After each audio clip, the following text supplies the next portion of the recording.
உரிமைகளை மீட்டெடுப்பதற்காக தொடங்கப்பட்ட தமிழக விவசாயிகள் பாதுகாப்பு சங்கம் தற்போது இந்த கிருஷ்ணகிரி மாவட்டத்திலையும், அது தமிழகத்தில் முழுவதுமே பார்த்தீங்கன்னாக்கா இன்றைக்கி வங்கி கடன் கொடுக்கப்படும் போது தேசியமயமாக்கப்பட்ட வங்கியாக இருந்தாலும் சரி, கூட்டுறவு வங்கிகளாக இருந்தாலும் சரி, சிபில் ஸ்கோரை ஒரு நடைமுறைக்கு கொண்டு வருது. சிபில் ஸ்கோரை பார்த்து தான் நான் கடன் கொடுப்பேன் அப்படின்றாங்க.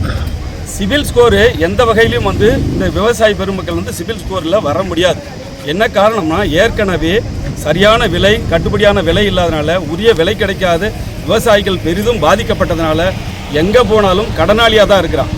ஆகவே இந்த சிபில் ஸ்கோரை நடைமுறைப்படுத்தக்கூடாது, சிபில் ஸ்கோரை பார்த்து கடன் கொடுக்குற அந்த திட்டத்தை கைவிடணும் அப்படின்னு சொல்லிட்டு நம்முடைய பாரத பிரதமர் மோடி ஐயா அவர்களுக்கும், நம்முடைய மாண்புமிகு தமிழக முதல்வர் ஸ்டாலின் ஐயா அவர்களுக்கும், நம்முடைய கிருஷ்ணகிரி மாவட்ட ஆட்சியரின் வழியாக இந்த ஒரு கவன ஈர்ப்பை நாங்கள் ஒரு மனுவாக கொடுத்துருக்குறோம். அதாவது இந்த நடைமுறையை ரத்து பண்ணணும் அப்படின்றதுக்காக.